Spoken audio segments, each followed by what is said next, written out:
টক দই খাচ্ছি। আর টক দইটা কিন্তু এদিকে মোবাইলে কাজও করছে, স্বাস্থ্যের জন্য অনেক ভালো। কিন্তু আমি এটার মধ্যে সামান্য একটু চিনি দিয়ে খাই। তো চিনিটা নিয়ে আসি।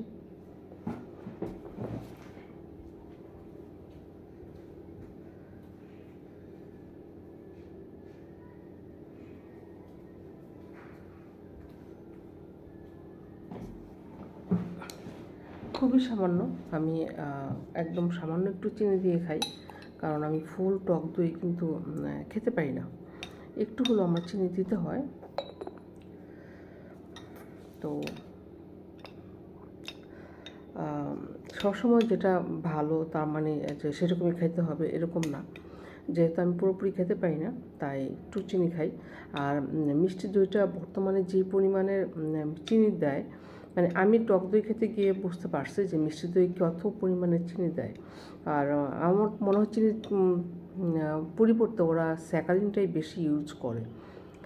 তো তোমরা যারা টক দই খেতে পারো না, তারা চাইলে আমার মতো চিনি দিয়ে খেতে পারো, সামান্য পছন্দ মতো, ইচ্ছে মতো, যে তোমার যতটুকু পছন্দ অতটুকু খেতে পারো। তবে চিনিটা পরিমাণে কম দিলে।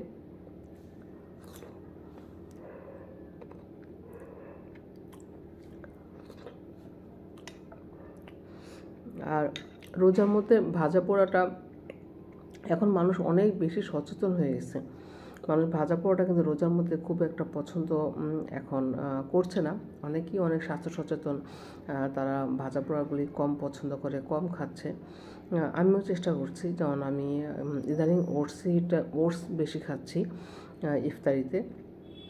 সেহরিতে তো সবজি দিয়ে বা শাক দিয়ে ভাত খাওয়ার চেষ্টা করছি, মাছ দিয়ে।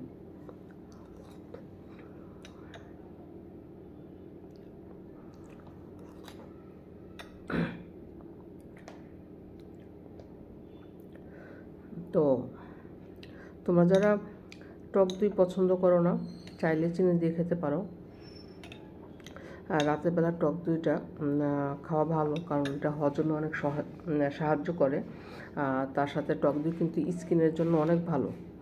আর আমি আড়ঙের টক দইটাই বেশি পছন্দ করি। আড়ঙের টক দইটা আমার কাছে ভালো লাগে, মনে হয় যেন ফ্রেশ।